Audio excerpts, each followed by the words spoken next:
আসসালামু আলাইকুম রহমতুল্লাহ। রিভেঞ্জ এডুকেশনের পক্ষ থেকে সবাইকে জানাচ্ছি আন্তরিক শুভেচ্ছা অভিনন্দন। তো আজকে আমরা তোমাদের পরিমিতি 16 নম্বর অধ্যায়ের ময়মনসিংহ বোর্ড 2022 নম্বরে যে সৃজনশীলটি এসেছে সেটা সমাধান করব। দেখো এখানে কি বলা হয়েছে, একটি সমবাহু ত্রিভুজের প্রত্যেক বাহুর দৈর্ঘ্য 4 মিটার বাড়ালে ক্ষেত্রফল 20√3 বর্গমিটার বেড়ে যায়। আবার 2 নম্বরে বলা হয়েছে উদ্দীপকে একটি আয়তাকার ঘনবস্তুর দৈর্ঘ্য প্রস্থ ও উচ্চতার অনুপাত 5:4:3 এবং সমগ্র তলার ক্ষেত্রফল 1504 বর্গমিটার। তাহলে ক, একটি বৃত্তের ব্যাসার্ধ 6 মিটার এবং বৃত্তচাপ কেন্দ্রে 60 ডিগ্রি কোণ উৎপন্ন করে বৃত্তাংশের ক্ষেত্রফল নির্ণয় করো। আর দ্বিতীয়টি হচ্ছে খ, ত্রিভুজটির বাহুর দৈর্ঘ্য এবং ক্ষেত্রফল নির্ণয় করো, এবং গ হচ্ছে ঘনবস্তুর কর্ণের দৈর্ঘ্য নির্ণয় করো। তো চলো আমরা ক থেকে শুরু করি। একটি কথা বলা হয়েছে একটি বৃত্তের ব্যাসার্ধ 6 মিটার হলে বৃত্তচাপ কেন্দ্রে 60 ডিগ্রি কোণ উৎপন্ন করে। তাহলে দেখো ক নাম্বারের প্রশ্নের উত্তর।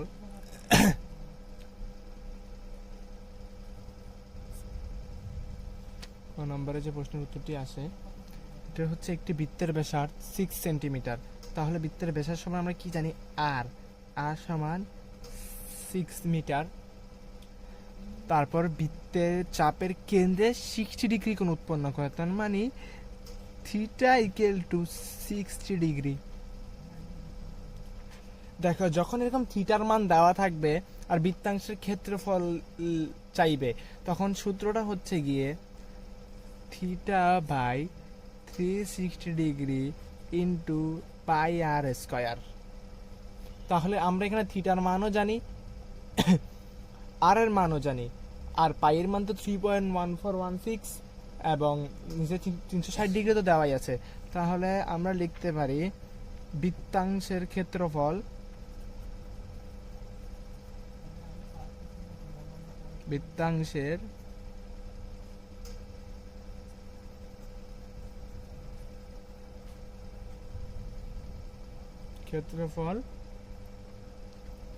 সমান theta by 360 degree into pi R square. তাহলে থিটার মান হচ্ছে 60 degree divided 360 degree into 3.1416 into r এর মান হচ্ছে 6, উপরে আছে স্কয়ার।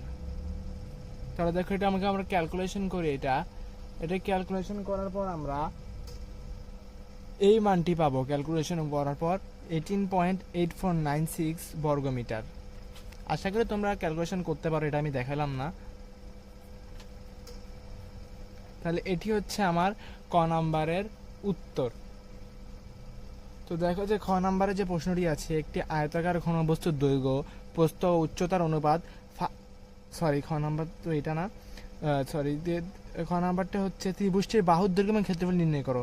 একটি সমবাহু ত্রিভুজের প্রত্যেক বাহুর দৈর্ঘ্য যদি 4 মিটার বাড়ালে ক্ষেত্রফল 20√3 বর্গমিটার বেড়ে যায়। দেখো আমরা যদি দেখো একটি সমবাহু ত্রিভুজের বাহুর দৈর্ঘ্য যদি এ ধরি, তাহলে 4 মিটার বাড়ালে এটা হবে a প্লাস 4 মিটার। তো দেখো এবার আমরা এটি কিভাবে সমাধান করি।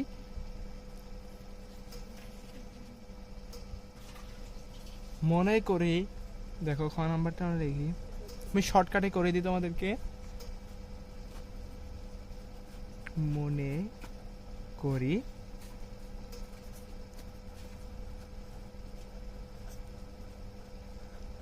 ত্রিভুজটির বাহুর দৈর্ঘ্য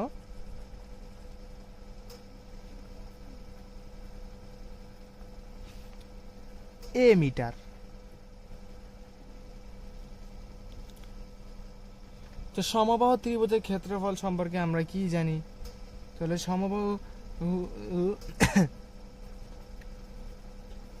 সমবাহু ত্রিভুজের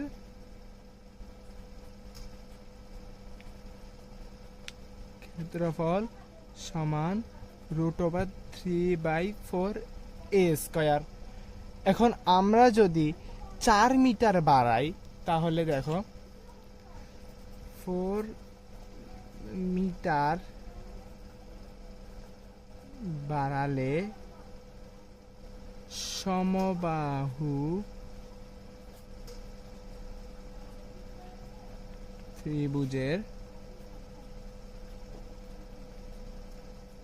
ক্ষেত্রফল হয় √3/4a+4 অর্থাৎ আমরা যদি ক্ষেত্রফল থেকে আরেকটি ক্ষেত্রফল বিয়োগ করতে পারি তাহলেই আমাদের বাহুর যে দৈর্ঘ্যটা সেটা আমরা পেয়ে যাব।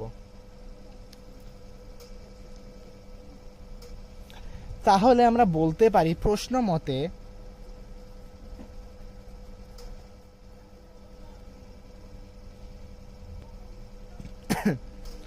√3/4a+4 minus √3/4a² equal to কত বলা হয়েছে? দেখো আমাদেরকে বলা হয়েছে ইকুয়াল টু 4 মিটার বাড়ালে ক্ষেত্রফল 20√3 বর্গমিটার বেড়ে যায়। তাহলে এটা যদি আমরা 4 মিটার বাড়াই এবং এটা থেকে যদি এটা বিয়োগ করি তাহলে এটা সমান কত হয়? 20√3। তাহলে দেখো এবার আমরা এখান থেকে √3 কমন নিই। দেখো দোনো পাশ থেকে কমন নেওয়া যায় √3। দেখো √3/4 যদি এই দুইটা থেকে কমন নেই তাহলে আমাদের এখানে কি থাকে? a+4² minus a²। এখানে তোমরা অবশ্যই সেকেন্ড ব্র্যাকেট দিতে পারো। আর ইকুয়াল টু 20√3। এবার দেখো বা এবার এখানে আমরা কি করে দেব? এই যে √3/4 যেটা আছে এটা আমরা 20√3 এই পাশে পক্ষান্তর করে দেব। তার আমরা মনে করি এটা নাই, পক্ষান্তর করে দিলাম। এখন এখানে কি থাকে দেখো, a+4² সূত্র। তাহলে আমরা a+4² সূত্র বা a+b² সূত্র কি জানি? a² + 2b + b²। তো তাহলে সেই সূত্রটা বসাই দিই। a² + 2, এর মান হচ্ছে a, b এর মান হচ্ছে 4, 2ab + b²। আর এখানে a² মাইনাস এর জন্য a² ইকুয়াল টু 20√3। এটা দেখো ভাগ আকারে আছে, এই পক্ষে পক্ষান্তর করলে গুণ আকারে হয়ে যাবে। গুণ আকারে হয়ে গেলে এটা উল্টাই যাবে। তাহলে উল্টাই গেলে উপরে 3 ছিল, 3 আসবে নিচে, আর উপরে নিচে 4 ছিল, 4 যাবে উপরে। তাহলে দেখো, আচ্ছা এই জিনিসটা আমি আবার অপর পৃষ্ঠায় তুলি তোমাদের বোঝানোর জন্য, যাতে এই পৃষ্ঠায় জায়গা নাই আর। তাহলে এবার দেখো আবার তুললাম।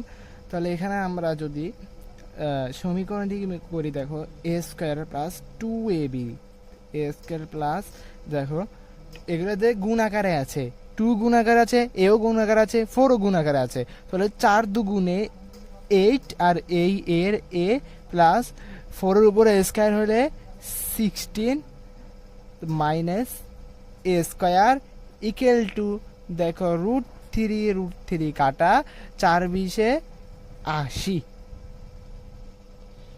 তাহলে দেখো এখন আমরা কি করতে পারি? দেখো এখানে আমরা a + a², এই মাইনাস a² এই দুইটা আমরা কেটে দিতে পারি। দেখো কেটে দিলাম। তাহলে আর কি থাকে? 8a + 16 equal to 80। তাহলে আমরা যদি এখান থেকে দেখো, আমাদের তো এর মান দরকার, মানে বাহুর মান দরকার। তাহলে আমরা 8 এটাকে এখানে রাখি, 16 প্লাস আছে, পক্ষান্তর করলে মাইনাস হবে। তাহলে 18 - 16। তাহলে দেখো এখন 8a ইকুয়াল টু 80 থেকে 16 মাইনাস করলে কত হয়? দেখো 64 হয়। তাহলে সুতরাং a সমান 8 আছে গুণ আকারে, ওই পারে গেলে হবে কি ভাগ। তাহলে 64/8 ইকুয়াল টু কত? a সমান 8 মিটার। এখন আমরা দৈর্ঘ্যের মান পেলাম, অর্থাৎ আমাদের এখানে কি বলছে দেখো, ফল সমান √3/4 a স্কয়ার। তাহলে দেখো √3/4 এর মান কত পাইছি, 8 পাইছি, 8 স্কয়ার। মানে ইন্টু দিতে পারো, না দিলেও সমস্যা নাই, কারণ এটা গুণ আকারেই থাকে। তাহলে আমরা এখানে কি বসাতে পারি, √3/4 ইন্টু 8-এর উপরে স্কয়ার দিলে কত হয়, এটার উপরে স্কয়ার দিলে হয় 16। এবং এটা যদি আমরা ক্যালকুলেশন করি তাহলে আমাদের অ্যান্সার আসে 27.713 বর্গমিটার প্রায়।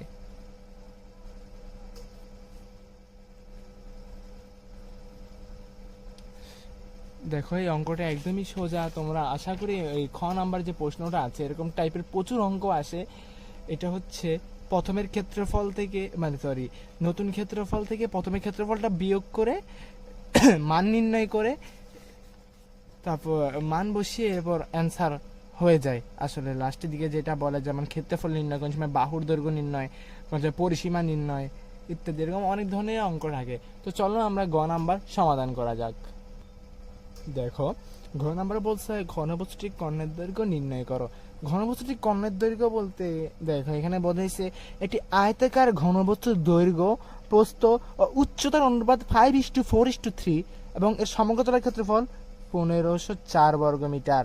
তাহলে আমরা এই দেখো এগুলো আসলে একদম সোজা, এগুলো এক্স ধরে করতে হয়।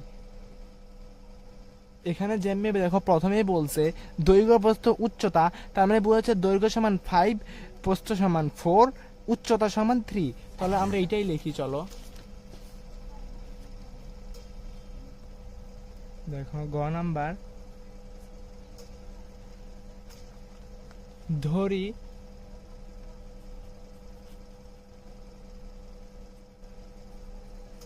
দৈর্ঘ্য সমান, দেখো 5 মিটার দেওয়া আছে, তার মানে আমরা 5x ধরে করব, 5x।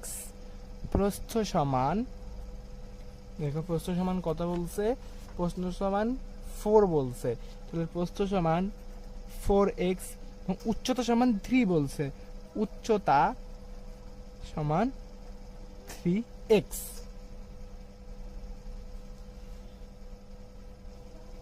এবার দেখো কি করা যায়। এবার এখানে দেখো, এখানে বলছে সমগ্র তলের ক্ষেত্রফল কিন্তু দেওয়াই আছে। সমগ্র তলের ক্ষেত্রফল থেকে আমার এই যে আয়তাকার ঘনবস্তুর এর মান বার করতে হবে, তো এর মান বার করতে হবে। তো দেখো এখানে আমরা জানি সমগ্র তলের ক্ষেত্রফল সমান কত, ঘনবস্তুর সমগ্র তলের ক্ষেত্রফল সমান সমগ্র তলের ক্ষেত্রফল সমান 2 into AB plus BC plus CA। দেখো এখানে 2, এটা হচ্ছে উচ্চতা, দৈর্ঘ্য হচ্ছে A, এটা হচ্ছে B, এটা হচ্ছে C। তাহলে দেখো A এর মান কত, এ হচ্ছে 5x, এটা গুণ আকারে আছে 5x। তাহলে দেখো এটা কিন্তু সম্পর্ক কিন্তু গুণ আকারে আছে। B, এ দেখো B হচ্ছে 4x, এ 4x, এখানে আছে প্লাস, দিলাম প্লাস। এবার B সমান আমরা কি পাইছি, 4x ইন্টু C সমান কত, 3x। তাহলে আমরা এখানে 3x লিখি প্লাস CA, দেখো 3x, এটি ইন্টু আকারে আছে, আর এর মান হচ্ছে 5x। তাহলে আমরা এখানে লিখে দিতে পারি 5x। তাহলে আমরা যদি এটা গুণ করি, দেখো প্রত্যেকটা যদি এটার সাথে এটা যোগ, এটার সাথে এটা যোগ, এটার সাথে এটা, তাহলে কত আসে দেখো। তাহলে এ মান আসে দেখো 4 5 20, 4 গুণ 3 হতে 12 এবং 3 5 15। তাহলে দেখো এগুলোও যদি আমরা যোগ করে দেই তাহলে কত আসে, 20 যোগ 15 যোগ 12, 47 x স্কয়ার। তাহলে এবার 47 দুগুণে কত, দেখো আমাদেরকে এখন 47 দুগুণে বার করতে হবে। 47 দুগুণে হচ্ছে 94। তাহলে আমরা 94 x স্কয়ার, যাতে আমরা ক্ষেত্রফল বার করছি, তাহলে বর্গমিটার। তোমরা কিন্তু সাড়ে সাড়ে বর্গমিটার লিখবে, আমার জায়গা নেই দেখে আমি লিখি নেই। তাহলে প্রশ্ন মতে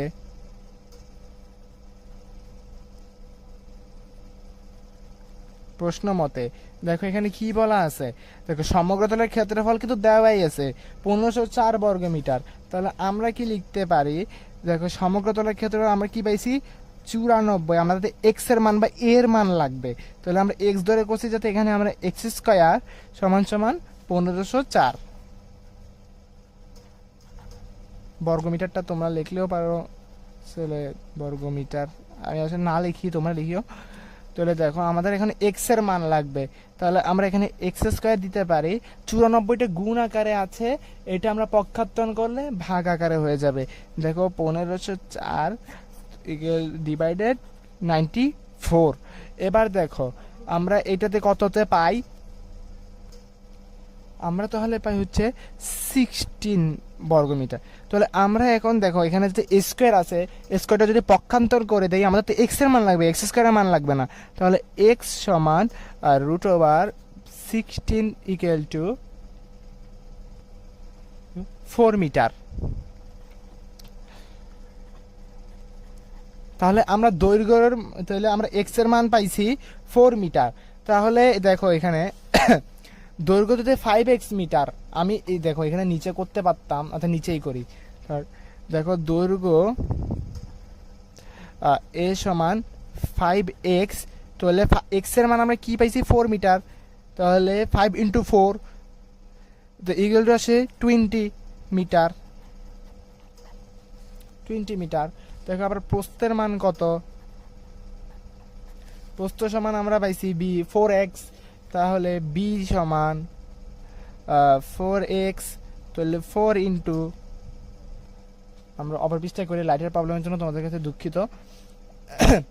অপর পৃষ্ঠায় এখন দেখো আমাদের উচ্চতা দেখা তো যাচ্ছে, উচ্চতা সি সমান কত, দেখো এখানে দেওয়া আছে উচ্চতা সি সমান 3 মিটার। তাহলে আমরা এখানে 3x ধরছিলাম আমরা, তাহলে 3 × x এর মান হচ্ছে 4, 3 × 4 = 12 মিটার। তাহলে আমাদের কি চাইছে, দেখো আমাদের এখানে চাইছে কর্ণের দৈর্ঘ্য। ঘনবস্তুর কর্ণের দৈর্ঘ্যের সূত্র কি আমরা জানি, দেখো আমি একটু সাইডে নিয়ে করি। আমরা জানি ঘনবস্তুর কর্ণের দৈর্ঘ্য √a² + b² + c²। তাহলে আমরা এর মান কি পাইছি সেটা বসাই দিই। দেখো আমরা এর মান পাইছি 20, বি এর মান পাইছি 16। তাহলে এর মান হচ্ছে, সরি এখানে ব্রেকেট দিছি, তাহলে এর মান হচ্ছে 20², বি এর মান 16², সি এর মান 12²। √ আমরা এটাকে মান নির্ণয় করি। এখানে 20কে স্কোয়ার করলে কত হয়, 16² কত হয়, 12² কত হয়, এগুলো করে মোট যোগ করে দিবা। তো যোগ করে দিলে কত হয়, যোগ করলে হয় 800 মিটার। এই যে স্কোয়ারের মান বের করে 2 যদি 3 যোগ করে দিই তাহলে আসে 800। তাহলে 800কে যদি আমরা রুট করি তাহলে কত আসে, তাহলে 28.28 মিটার। তাহলে এটাই হচ্ছে আমাদের অ্যান্সার। দেখো এই অঙ্কটার ক্ষেত্রে আমাদের কি করতে হয়েছে, সমগ্র তলের তো মান দেওয়াই আছে, এরকম একটা অঙ্ক আসলে তোমাদের পাঠ্য বইয়ের 9 নং অঙ্কে, সম্ভবত 9 নং অঙ্কে এরকম দেওয়া আছে। কর্ণের দৈর্ঘ্য দেওয়া আছে, এখন তোমাকে বের করতে হবে, অনুপাত দেওয়া আছে, কর্ণের দৈর্ঘ্য দেওয়া আছে। ওখানে কর্ণের দৈর্ঘ্যের সূত্র ব্যবহার করে এক্স সহ নিয়ে এসে তারপর যে মানটা দেওয়া আছে এটার সাথে আমরা সমীকরণ করার পরই মান যে বের হয় ওইটার সাথে দৈর্ঘ্য প্রস্থ উচ্চতার সাথে গুণ করে দিলে তারপর মেইন সূত্রটা বসিয়ে দিলে আমরা কিন্তু অ্যান্সারটা পেয়ে যাই। এরকমই দেখো সমগ্রতলের ক্ষেত্রফল, যেমন আমরা এক্স ধরছি, এক্স ধরে সমগ্রতলের যে সূত্র, এক্স এর মানগুলো বসাই দিছি, তারপর এক্সটাকে এক সাইডে রাখছি। সমগ্রতলের ক্ষেত্রফল মানে মান দেওয়া আছে 1504, এর জন্যই সমগ্রতলের ক্ষেত্রফল নিছি। এখানে যদি কর্ণের দৈর্ঘ্য সূত্র দেওয়া থাকতো, সরি কর্ণের দৈর্ঘ্যের মান দেওয়া থাকতো, তাহলে কর্ণের দৈর্ঘ্যে আমরা এখানে সূত্র ব্যবহার করতাম √a² + b² + c²। তাই আমরা এখানে দেওয়া ছিল সমগ্রতলের মান, তো এই আমরা এখানে সমগ্রতলের ক্ষেত্রফল ব্যবহার করছি, এক্স এর মান বার করছি। এবার এ বি সি এর মান বের করে আমাদের ঘনবস্তু কর্ণের দৈর্ঘ্য চাইছে, তো এই কর্ণের দৈর্ঘ্য আমরা মান বের করছি। তো এভাবে করে আসলে অনেক ধরনের অঙ্ক এরকমই আসে ঘুরে ফিরে এরকম, আর ওই যে খ নাম্বার অঙ্ক এরকম। তো আজকে হয়তো ভিডিওটা অতটা একটু প্রবলেম ছিল লাইটের, তারপরও যদি ভিডিওটা ভালো লেগে থাকে তোমরা লাইক করে দিও, এবং এরকম ভিডিও পেতে চ্যানেলটিকে সাবস্ক্রাইব করে আমাদের পাশে থেকো।